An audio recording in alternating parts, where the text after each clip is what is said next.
The wind screamed across the abandoned airstrip as the patrol of American Marines froze in place. Corporal Tyler Brooks was the first to spot it, its silver frame glinting weakly beneath the pale Pacific sun. A Japanese Mitsubishi A6M0 fighter sat in the tall grass, silent, untouched, almost peaceful. But what made the Marines stop breathing was not the aircraft itself. It was the condition of the body slumped in the cockpit. The pilot's skull had been crushed inward. No bullet hole, no shrapnel, no fire damage.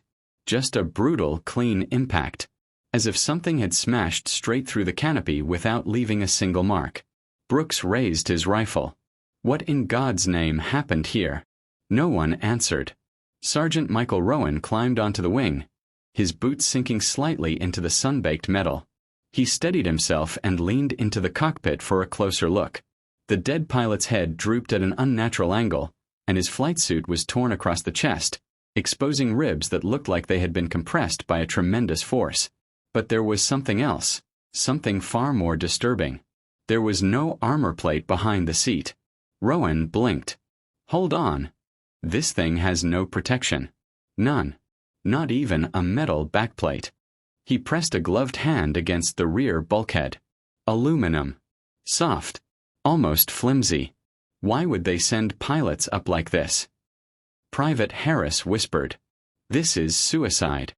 Before Rowan could respond, a sudden crack sounded from beneath the nose of the aircraft. All rifles snapped up. Brooks lunged forward and slid under the Zero's fuselage. His eyes widened. Fresh footprints. Small ones. Barefoot. Leading away from the plane into the thick jungle. Someone survived, Brooks breathed. But the pilot in the cockpit was very clearly dead. Rowan jumped down from the wing, his jaw tightening as he scanned the tree line. Form up. Someone was here recently. And they didn't want us to know. The Marines fanned out, hearts thumping, circling the aircraft. The palms rustled faintly, though there was no breeze. Something or someone was watching them. Brooks glanced back at the Zero, at the crushed skull, at the missing armor. Sergeant. What if the pilot wasn't killed in combat? What if he crashed because he was trying to escape something? Rowan didn't answer at first. He stared into the jungle as if trying to pierce through the shadows. Then he turned back to the Zero and stepped into the cockpit again. He removed the pilot's headset, examining the interior more carefully this time. The inside was scratched. Deep, frantic scratches. From the pilot. As if he had clawed desperately at the walls before he died. Rowan stepped back out, his voice low. Men, whatever happened in there, he knew he wasn't going to make it. Private Harris swallowed. But the skull, what could crush a man's head like that without damaging the plane? Rowan met his eyes. Something inside the cockpit. That was when they all heard it. A faint tapping. From inside the fuselage. The Marines stiffened, rifles raised. Brooks approached slowly, placing one hand on the metal skin of the aircraft. The tapping came again. A soft, rhythmic knock, like fingernails against aluminum. Then it stopped. The jungle went dead silent. Rowan stepped forward, forcing his voice to remain steady. Open the maintenance panel. Brooks hesitated. Sergeant. That's an order. With trembling fingers, Brooks unscrewed the metal latch and pulled the panel open. A gust of hot air burst out. And behind it, deep in the narrow mechanical cavity, something moved. Brooks fell backward, cursing. Rowan grabbed his rifle, aiming into the darkness. A shadow shifted inside. Human-shaped. Small.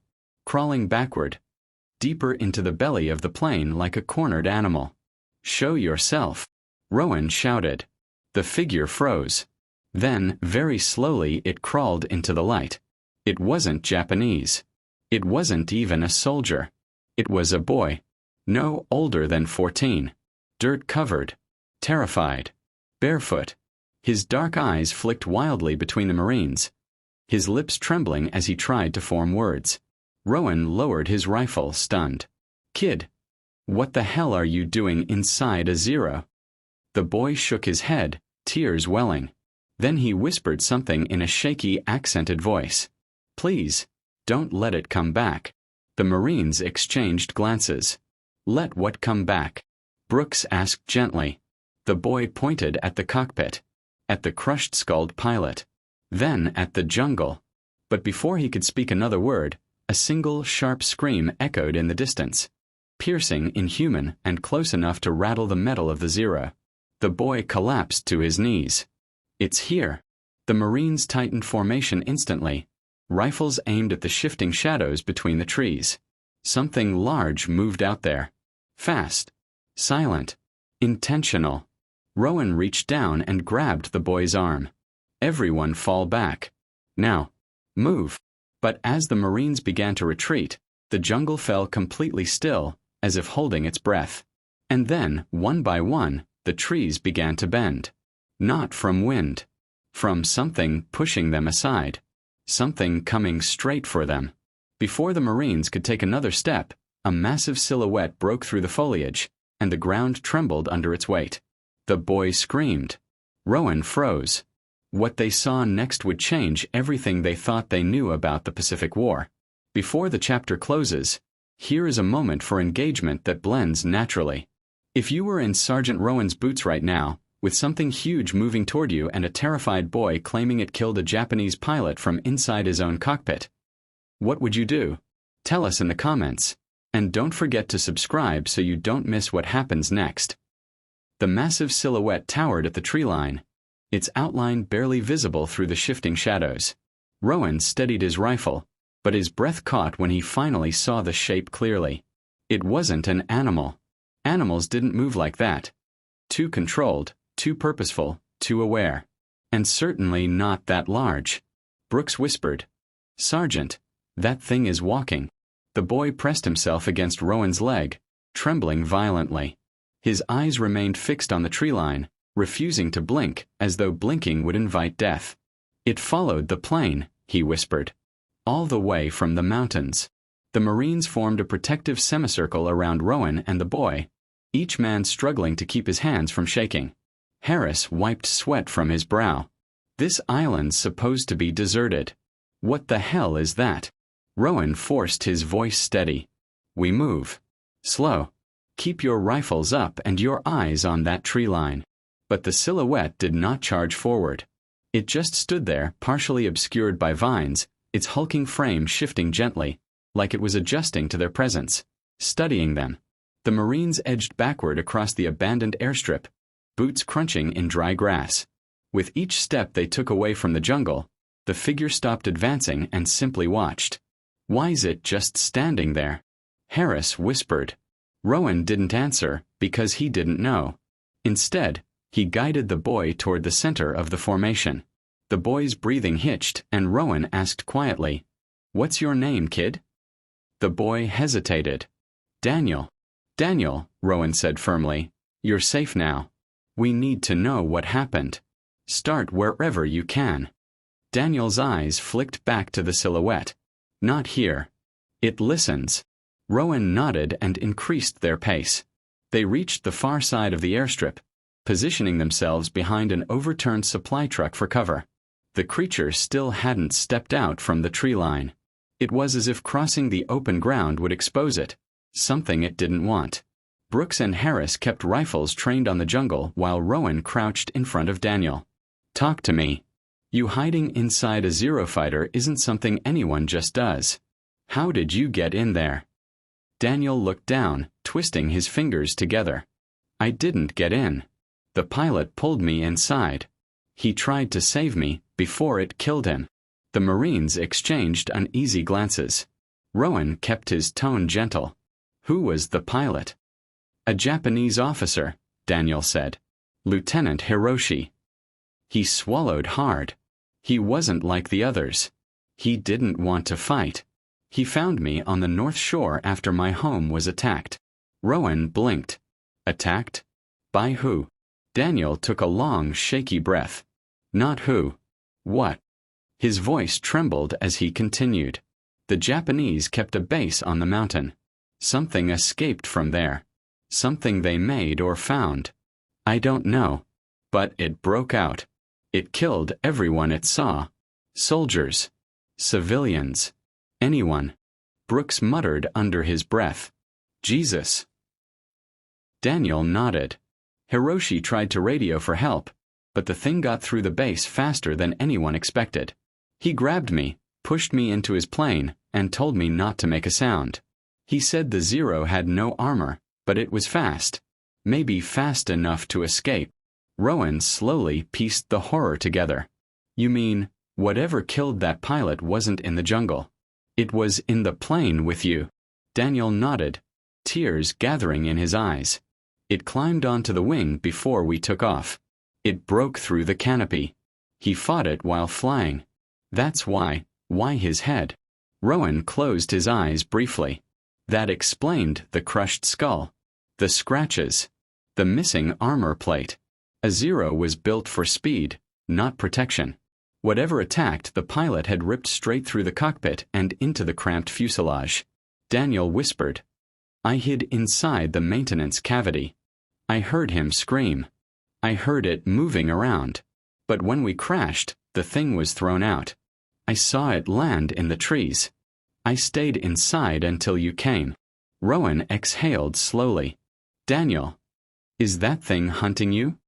The boy looked up with terror-filled certainty. It hunts anything. But it remembers faces, smells, sounds. He pointed to the jungle again. It remembers me. Brooks stiffened. The silhouette at the tree line had moved slightly closer. Rowan rose to his feet. Men, we need to reach the beach. Command needs to hear about this thing. But Sergeant, Harris said, voice cracking.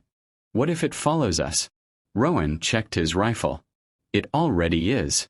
The Marines guided Daniel between them as they crossed the cracked remains of the runway and entered a dense grove leading toward the southern cliffs. They walked cautiously, checking every branch, every shadow. But the jungle remained quiet, eerily so. Finally, after several tense minutes, they reached a narrow trail descending toward the ocean. Brooks breathed a sigh of relief at the faint sound of waves below. Then the ground trembled. Just once. Soft, but enough for all of them to freeze. Rowan raised a fist. Hold. The tremor came again. Then again. Each vibration stronger than the last. Footsteps. Daniel whispered. Rowan spun around just in time to see shadows ripple through the trees like ripples in a dark sea. Birds fled in frantic bursts. Leaves shuddered. Branches snapped. Then, silence. Sergeant. Brooks whispered. Rowan lifted his rifle. Eyes up. The jungle behind them shifted. Then something enormous barreled from the shadows, smashing through trees as if they were twigs. Move. Rowan roared. The Marines sprinted toward the cliff path, dragging Daniel with them, as the monstrous silhouette crashed into the clearing behind them. Leaves and debris exploded into the air. The creature bellowed an almost human-like roar, shaking the ground. They didn't look back. They couldn't. But just before the path curved downward, Rowan made the fatal mistake of glancing over his shoulder. The creature was finally stepping into full view. And what he saw nearly made him stumble. Rowan had expected teeth, claws, fur, something animal. But it wasn't an animal. Not even close. It was something engineered. Something man-made. Something that should never have existed. And as it stepped onto the path, blocking off their escape behind them, Rowan realized one horrifying truth. The Japanese pilot had never been trying to escape the Americans. He had been trying to escape this. The creature stood fully revealed now, its enormous frame blotting out the trail behind the Marines. Rowan felt every instinct in his body scream at him to run, yet he couldn't look away. The thing wasn't shaped like any animal he had ever seen. Its limbs were long but thick with corded muscle, its posture upright like a man's, its skin a mottled slate gray that seemed to absorb the light around it. Metal glinted beneath patches of torn flesh. Thin plates, wires, something that looked disturbingly like a surgical bolt driven along the spine. Harris choked out, "Sergeant, that thing's part machine." Rowan didn't argue, because it wasn't just part machine. It was constructed. Human-engineered. Something the Japanese must have been experimenting with. Something that broke containment. The creature's eyes fixed on them, cold, reflective, and intelligent. Down the path. Rowan shouted. Move. They bolted. Boots hammered the dirt as they thundered down the narrow trail, branches slapping their faces, leaves slicing their skin. Daniel stumbled and Brooks swept him into his arms without slowing. Behind them, the creature gave a guttural howl and charged. It moved with terrifying speed. Trees snapped like matchsticks as it plowed down the trail after them. The ground quaked under each step, sending loose rocks tumbling off the cliffside. Faster! Rowan yelled, forcing every muscle to obey.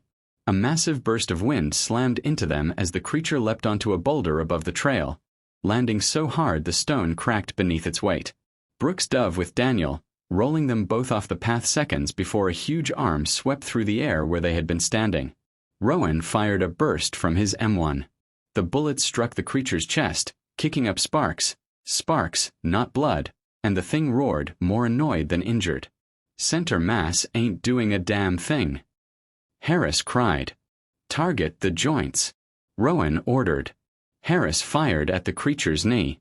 The bullet struck a metal hinge buried beneath its flesh. The joint snapped inward at an odd angle, and the monster lurched sideways, slammed into a tree, and tumbled halfway down the ridge. Go! Rowan shouted. They kept running. The path twisted sharply downward, turning into a steep slope of loose soil and roots. Rowan slid down first, then caught Daniel as Brooks and Harris followed. Above them, the creature roared in fury as it clawed its way back up the slope. The sound echoed across the cliffs like a thunderclap. At the bottom, they reached a flat clearing overlooking the beach far below. Waves crashed against rocks. The air smelled of salt and danger. Rowan looked back up the slope. We need a defensible position. That thing won't stop.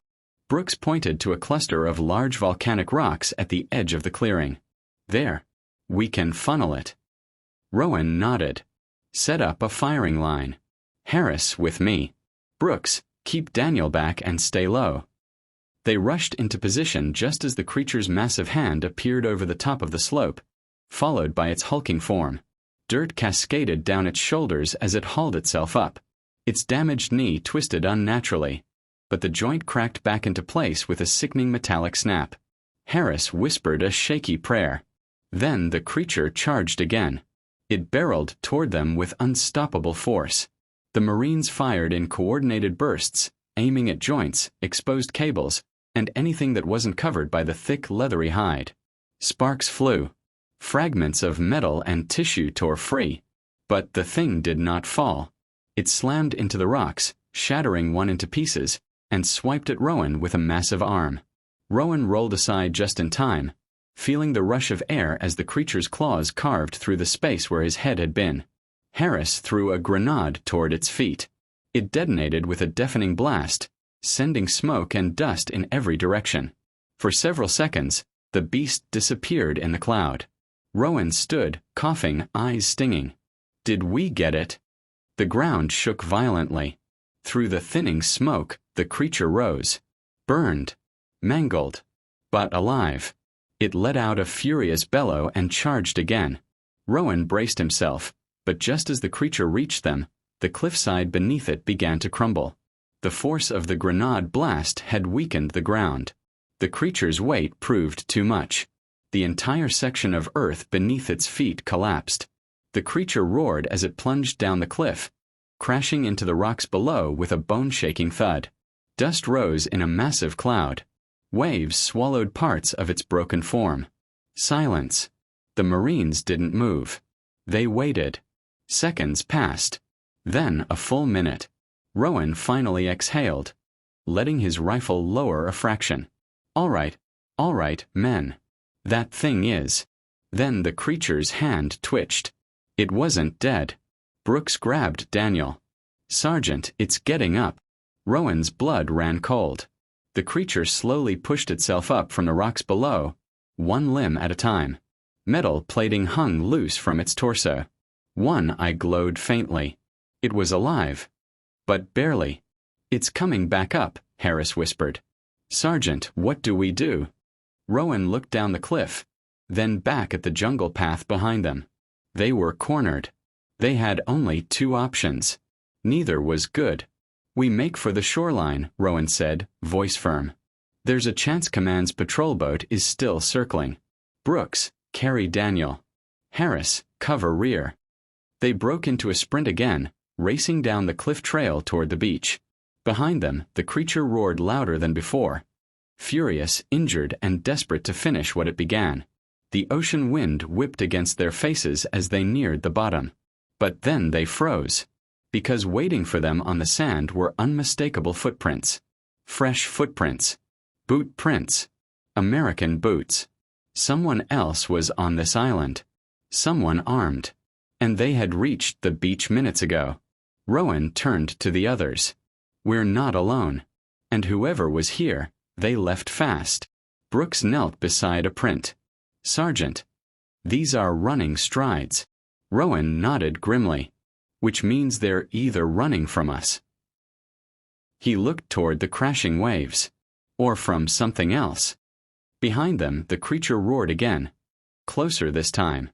And the Marines had no idea whether the people who left those footprints were allies, or another threat waiting just beyond the next ridge. If you were one of these Marines, discovering strange American footprints on a deadly island while a monstrous experiment climbs back to hunt you, what would you think is waiting ahead? Share your thoughts in the comments, and don't forget to like and subscribe to follow the rest of this intense story. The Marines followed the trail of footprints along the sand, staying close to the rock wall to avoid being visible from the open beach. The prints were fresh, crisp edges, no wash from the tide. They belonged to at least 3 individuals. Rowan crouched down and examined the depth of the impressions, his fingers brushing lightly along the edges. "Medium weight," he muttered. "Not carrying heavy packs. Paces fast." They were running but not stumbling. Organized. Harris leaned over. "Could be one of our patrols." Rowan shook his head. "No. These aren't Navy-issued sols. These boots look Army." Brooks stiffened. "Army? But we were told this island was completely unoccupied." Rowan's jaw tightened. "Then someone didn't tell us everything." Daniel hugged himself as he scanned the beach anxiously. "We can't stay here. It's coming." Rowan rose. "Move. Keep eyes sharp." They followed the prints toward a bend in the shoreline where the sand narrowed into a stone passage between towering boulders. The Marines slipped through the gap one by one, emerging into a small cove hidden from the open ocean. And then they saw it. A lifeboat, American-issued, wedged between rocks, pulled hastily onto shore. Footprints surrounded it. Supplies scattered. Canteens dropped. A flare gun lying open in the sand, unused. Brooks nudged a boot print with his rifle barrel. "They left in a hurry." "No," Rowan said. "They ran from here. They didn't want to go near the boat." Harris scanned the cliffside. "But why leave a boat? That's the fastest way off the island." Rowan pointed at the jagged hull. "Look. Claw marks. Deep gouges carved into the wood, each one more than a foot long." Daniel whimpered. "It followed them too." Before anyone could respond, the wind shifted, and with it came a sound none of them wanted to hear. A low, rumbling growl echoing across the cove. Rowan's head snapped toward the rock passage. Positions. Now. They scrambled behind boulders, forming a protective half-circle around Daniel. The creature's growl grew louder, reverberating off the stone walls. Harris clenched his rifle so tightly his knuckles turned white. Brooks hissed, "Sergeant, it's not coming from the passage." Rowan froze. The sound was coming from the cliffs. From above. He looked up. The creature was perched on a ledge high overhead, its body half wrapped around jagged rocks like some monstrous predator. Its glowing eye locked onto them, and a guttural snarl rolled from deep in its chest. "Move!" Rowan shouted. They sprinted toward the opposite end of the cove. The creature pounced, dropping from the cliff like a living meteor. It hit the sand with such force the shoreline vibrated. Sand sprayed in a blinding cloud. Rowan shoved Daniel ahead. "Go. Keep running." The creature lunged, sweeping a massive arm across the sand. Harris fired 2 rapid shots at its shoulder joint. Sparks flew. The creature recoiled, then slammed its fist into the ground, sending a shockwave that lifted Harris clean off his feet and sent him crashing into a rock. "Harris!" Rowan shouted. The Marine groaned, struggling to stand. The creature stomped toward him. Rowan fired at its exposed cables. Brooks threw a second grenade, which exploded near its leg. The creature staggered but kept coming, its fury intensifying. Rowan dragged Harris up, slinging his arm over his shoulder. "Stay with me." The creature charged, but its ruined knee buckled again, forcing it to slow. Every movement sent grinding metal scraping against bone. It was in pain. Violent, desperate pain. Brooks shouted from ahead. "Sergeant! Look!" Rowan saw it then, a narrow stone tunnel carved into the cliffside. Not natural. Man-made. Daniel cried out. That's where the soldiers went. Rowan didn't hesitate. Inside. Go. They dashed toward the tunnel entrance. Brooks and Daniel entered first. Rowan and Harris followed closely. Behind them, the creature roared and lunged. Rowan dove inside just as its claws slammed into the rock wall, showering the entrance with debris. The tunnel was too narrow for the creature to enter fully, but it pushed halfway in, thrashing, growling, trying to wedge itself deeper. Its arm flailed wildly, swiping at Rowan's boot. "Keep going!" Rowan shouted. They ran deeper into the tunnel. The light vanished behind them as the creature's snarls faded into echoing growls of frustration. Finally, they reached a chamber where torches flickered along the walls. Torches. Rowan raised his rifle immediately. We're not alone. Boot scuffs marked the floor. Footprints everywhere. Supplies stacked in the corner. A canteen still dripping water. Someone had been here recently. Then a voice echoed from the shadows. "Drop your weapons." They spun toward the source. 3 soldiers stepped into the torchlight, American uniforms, but not Marines. Their boots matched the prints outside. They aimed their rifles with steady hands. One of them, a tall man with a hardened face and dirt-streaked uniform, stepped forward. "Identify yourselves." Rowan kept his rifle low but didn't drop it. Sergeant Michael Rowan, U.S. Marine Corps, 3rd Battalion. We were patrolling the northern ridge when we encountered a hostile entity. "Who the hell are you?" The soldier's jaw clenched. "Captain Reed, U.S. Army Special Reconnaissance. This island isn't in your briefing because it's not supposed to exist." Brooks frowned. "What does that mean?" Reed exchanged grim looks with his men before answering. This island was a secret test facility. Japanese scientists were creating something they couldn't control. A biological-mechanical hybrid weapon. We were sent to contain it. Daniel stepped behind Rowan, shaking. The captain's gaze landed on him. "And the boy?" Rowan stepped protectively in front. "He's staying with us." Reed didn't argue. Instead, he pointed down another tunnel. "You need to see something." Rowan hesitated, then nodded. They followed Reed deeper into the mountain. The tunnel opened into a massive underground chamber. And there, lined up across the entire cavern, were 6 containment pods. 5 shattered. 1 still sealed. A flickering light above it read, "Project KIRU, Model 2 active." Rowan's stomach sank. "You're telling me there's another one?" Reed exhaled.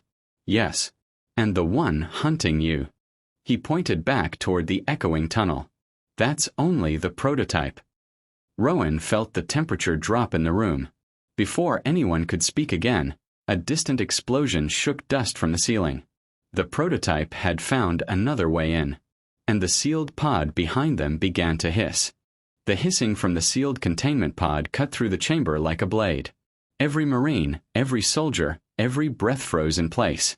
Rowan instinctively pulled Daniel behind him while Captain Reed and his men swung their rifles toward the pod. Brooks whispered, "Sergeant, tell me that's just a pressure leak." But Rowan already knew better. The hiss deepened into a metallic groan as steam rolled out from the edges of the pod door. A dim red light flickered inside, pulsing like a heartbeat.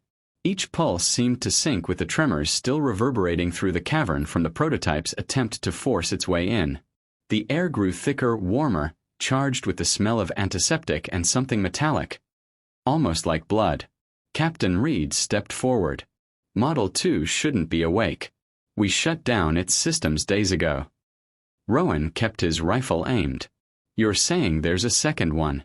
Stronger than the first. Reed didn't answer at first, too focused on the glowing pod. Finally he said, Model 2 isn't just stronger. It's smarter. It was designed to correct the prototype's flaws. Daniel clung to Rowan. We have to leave. Please. The pod's glass front suddenly cracked. A spiderweb fracture spread across the surface. Everyone flinched. Reed barked. Positions. If that thing gets out, we won't survive a minute. His men fanned out. The Marines spread across the chamber, rifles trained. Harris winced from the pain in his ribs but forced himself upright. The crack widened. Rowan hissed. Back toward the tunnel. Slow. Keep your muzzles up. They backed away, boots scraping the stone floor. Then, a thunderous boom shook the cavern walls. The prototype had finally found an entry point. Screams echoed through the tunnels behind them. Not human screams, but the beast's guttural roars. It was inside the mountain, tearing through the tunnels in a frenzy, hunting them. Reed cursed. We're pinned between two of them. The pod cracked again. A metal claw punched through the glass, slicing the air with a shrill metallic shriek. The claw retracted, then slammed again, breaking the pod open completely. Steam flooded the chamber. Everyone coughed, covered their mouths, squinted against the blinding fog. Rowan shouted. Eyes open. Watch the shadows. A shape stirred inside the steam. Not as massive as the prototype. Smaller, leaner, built with deliberate symmetry. Like a human silhouette spanning nearly 8 feet tall, moving with unsettling grace. As the steam thinned, they saw it clearly. Model 2 stepped forward. Its design was sleek, metal-integrated muscle fiber, reinforced joints, plates embedded deep beneath its skin like internal armor. Its eyes glowed a cold, calculated blue. Not wild like the prototype's red eye. Almost thoughtful. Brooks exhaled shakily. It looks controlled. Reed shook his head. Don't trust that. It's analyzing us. Measuring threat levels. Model 2 tilted its head. The motion eerily precise. Then it spoke. A single, distorted word. Enemy.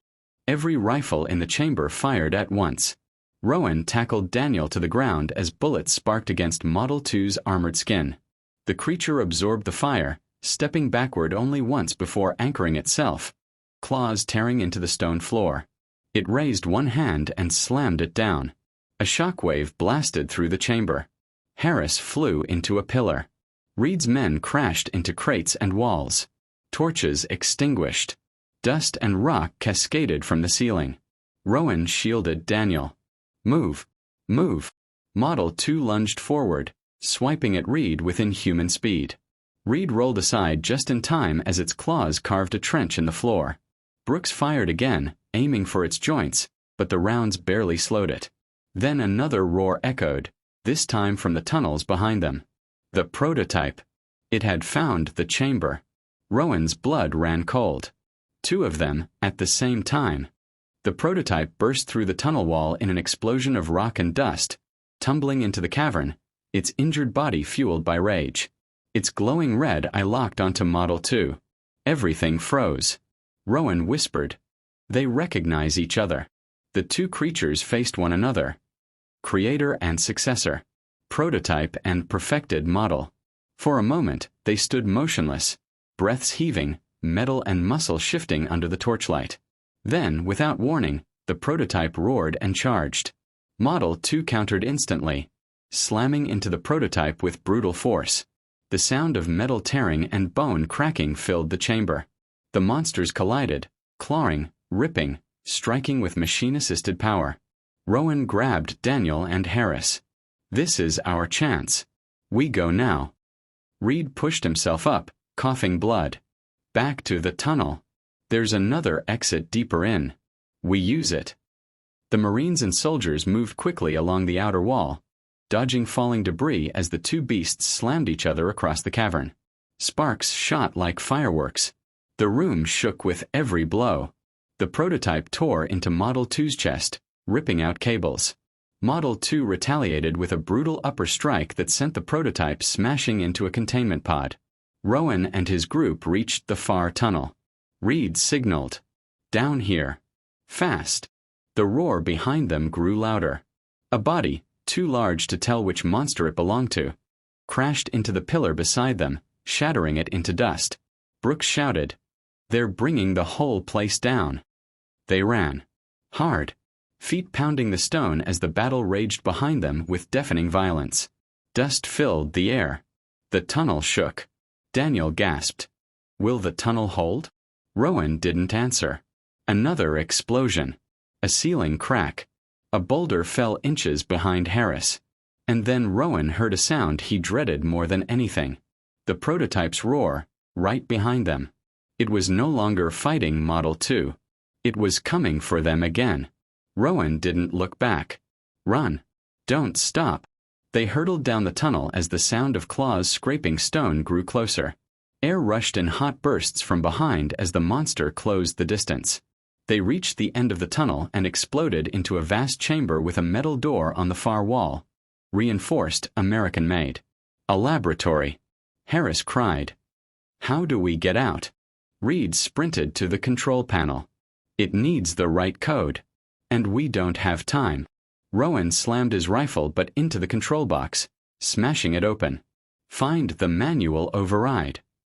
Brooks and Harris rushed to help. Sparks flew as wires were torn aside. The prototype's roar echoed from the tunnel mouth. It was seconds away.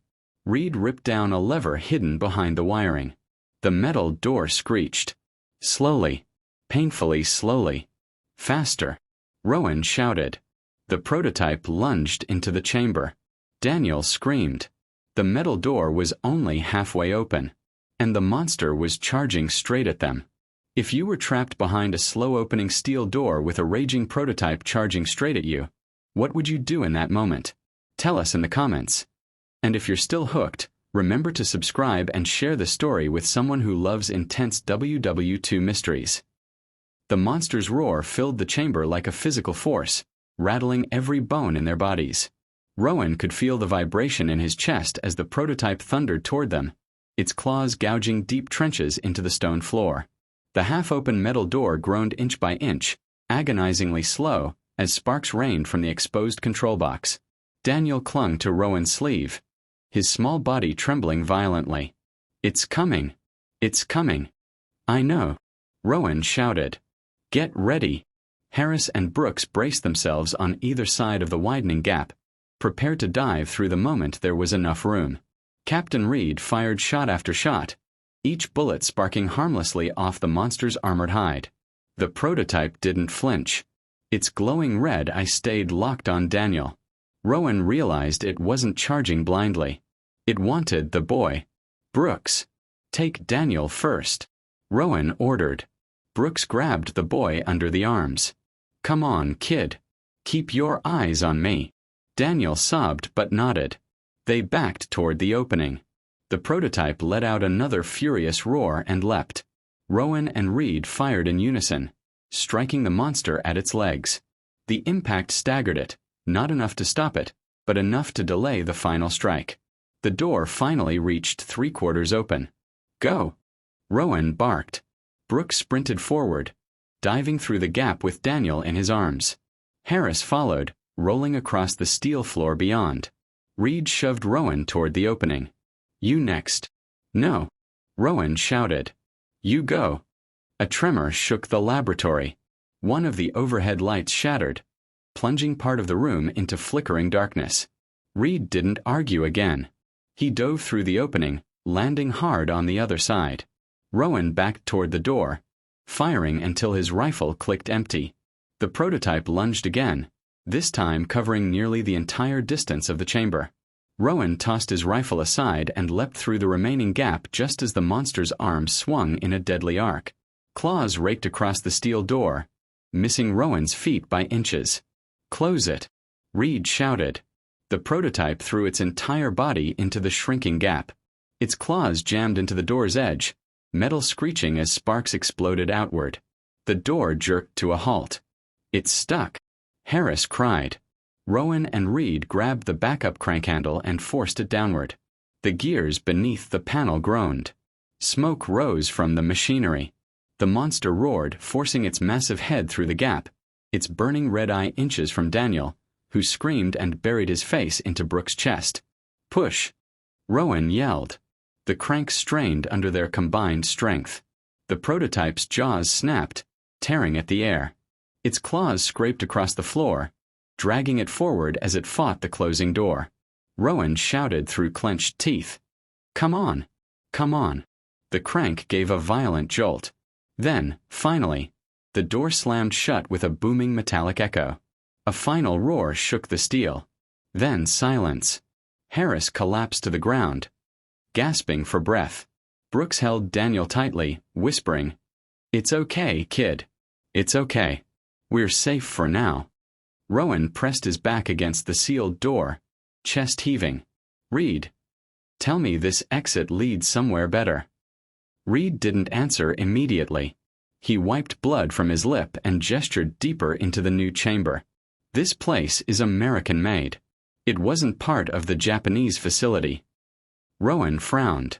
"You mean we built something here too?" Reed's expression hardened. "The truth is classified. But our mission wasn't just to contain the Japanese experiments." They followed him through the dimly lit corridor. The metal walls hummed with low electrical power.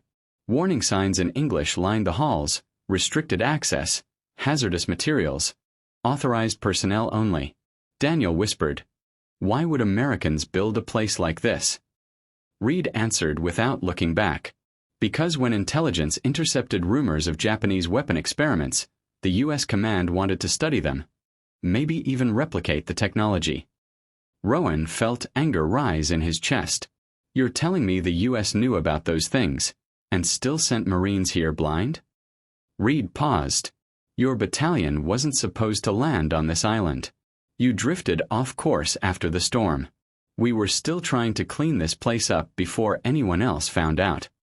Rowan's fists clenched. "So we walked straight into something even you couldn't control." Before Reed could respond, they entered a vast chamber filled with crates, medical tables, and broken machinery. Strange diagrams were scattered across walls. Anatomical sketches of the hybrid creatures, mechanical schematics, nerve reinforcement designs. Harris shook his head. "This is insane. We were fighting monsters built from both sides." Daniel approached one of the diagrams with wide eyes. "Hiroshi. He said they weren't ready. He said he saw men trapped inside some of them." Rowan stiffened. "Trapped?" The boy nodded. "Not just machines. Not just animals. They used people." Brooks cursed under his breath. Reed's voice dropped. "The Japanese forced prisoners into the program.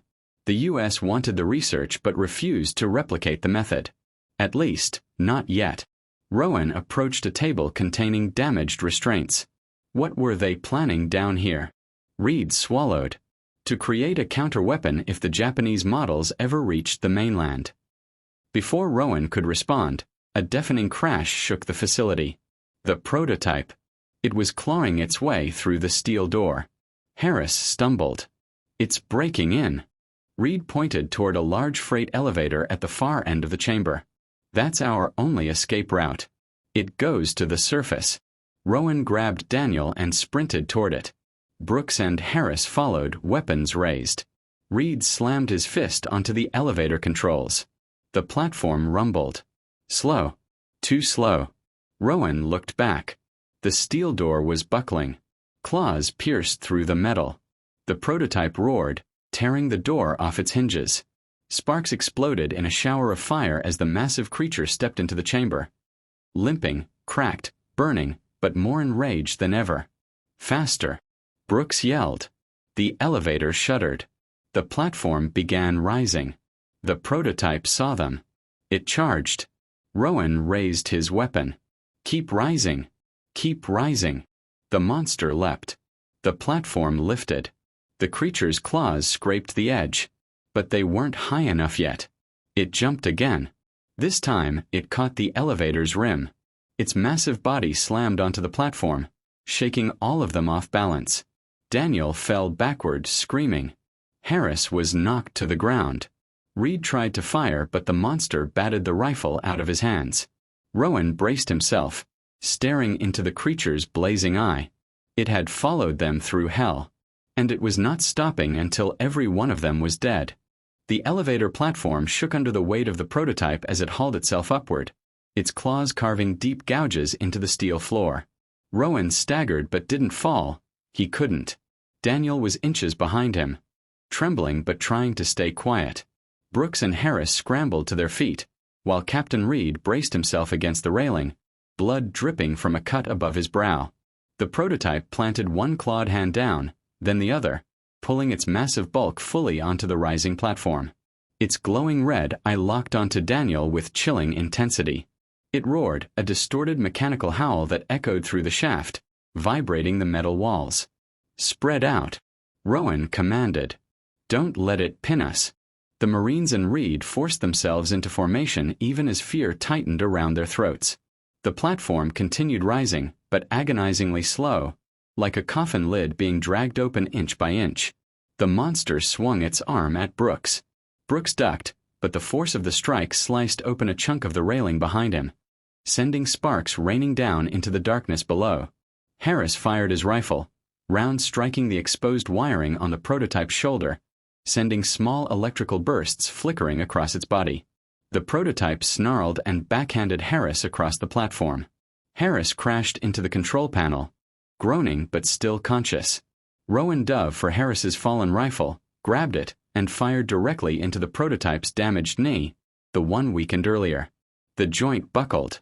The creature dropped briefly to one knee but steadied itself with its claws, tearing deep into the steel plating.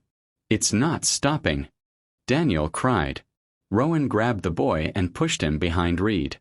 "Stay down and don't move." The elevator jolted suddenly. The platform was nearing the top. Faint light seeped down the shaft. They were close to the surface. Rowan glanced upward. A circular hatch waited at the top, still closed. If they didn't get it open in time, they'd be crushed against it, with the monster on board. Brooks yelled over the roar of the prototype. "Sergeant! The hatch! Someone needs to get it open." Rowan made a split-second decision. "Reed, get the hatch. Harris, cover him." Reed sprinted to the ladder welded to the side of the shaft wall. He climbed fast, arm throbbing, boots slipping on metal dust. Harris fired steady bursts to keep the monster occupied. The prototype lunged toward Harris. Rowan and Brooks shoved their shoulders into its flank at the same time. The creature staggered, slamming into the railing with such force it bent outward. Daniel screamed, "It's going to break the railing." Rowan yelled, "Hold it." They pressed with everything they had, but the monster was pure brute strength mixed with mechanical endurance. It pushed back, rising to its full height again, claws scraping sparks as it tore free of their hold. Above, Reed reached the hatch, grabbed the wheel, and twisted. It didn't budge. "Come on." Reed growled. He tried again. Nothing. It was locked tight from the outside. Harris looked up. It sealed. The prototype lunged again. Rowan threw himself in front of Daniel, bracing for impact. But this time, something unexpected happened. A deafening explosion shook the entire shaft. Sunlight burst through the hatch. A voice shouted down, "Marines! Get down!" Gunfire rained into the shaft. Controlled bursts of .30 caliber from above. An American patrol squad. They had been searching the island's perimeter and spotted the elevator hatch's emergency beacon. The prototype roared in fury as bullets ripped into its exposed metal joints. It reeled backward, sparks spraying from punctured wiring. Brooks and Harris took the chance and fired upward toward its throat where the metal plates were thin. "Open fire," Rowan commanded. The creature stumbled again, its movements jerking, its body struggling to remain upright. Smoke poured from its wounds. Its glowing red eye flickered, dimmed, brightened again, desperate to stay active. But then something gave way. Its left leg snapped at the joint. The prototype collapsed to one knee. Reed shouted from above, "Clear out from under the hatch." Rowan grabbed Daniel and dragged him aside. Then, with a final deafening crack, the hatch blew outward fully as the soldiers above attached a breaching charge. The elevator roof was now open, sunlight flooding the platform. The soldiers above lowered ropes. "Grab him," Rowan told Brooks. Brooks hoisted Daniel up. The boy grabbed a rope, and two soldiers above pulled him quickly into safety. Harris climbed next, wounded but determined. Brooks followed, then Reed. Only Rowan remained on the platform. The prototype clawed at the steel floor, refusing to die. It pulled itself forward, dragging its crippled body toward Rowan with single-minded fury. Rowan stepped back, rifle empty, sweat running into his eyes. The creature spoke again. Its voice garbled, broken, but chilling. "Enemy. Target. Eliminate." Rowan stared at it. Not today. He grabbed the last dangling rope and climbed. As he reached the top, the prototype made one last desperate leap, its claws slashing upward. Rowan was pulled through the hatch just as the creature missed by inches. The soldiers sealed the hatch immediately, slamming the reinforced lid shut and locking it with 4 steel bars. A final roar echoed from below. Then silence. Rowan collapsed onto the ground, breathing hard. Daniel crawled over and hugged him tightly, tears streaming down his face. "You saved us," Daniel whispered. Rowan exhaled and placed a hand on the boy's shoulder. "No, we saved each other." Reed sat against a rock, holding his injured arm. Command's never going to believe this. Rowan looked toward the tree-line, toward the battered island stretching beyond the cliffs and jungle. "They're going to have to," he said, "because this war is a lot darker than anyone told us." A distant explosion rumbled from within the island, evidence that the facility was collapsing under its own damage. The monsters inside would never leave that place again. Rowan stood slowly, helping Daniel up. "Let's go home." The patrol soldiers saluted. A rescue boat waited at the shore below. As the group began walking, Daniel looked back at the elevator hatch one last time. Rowan did too. Neither spoke. Some things were better left buried. But the memory of what they saw, what they survived, would never leave them. And neither would the question. Just how many experiments had been started during the war? And how many might still be out there? If you followed the story all the way to the end, tell us, what would you have done in Rowan's place when that creature cornered them on the elevator? Share your thoughts in the comments, and if you enjoyed this gripping WW2 mystery, don't forget to subscribe, like the video, and share it with someone who loves intense stories.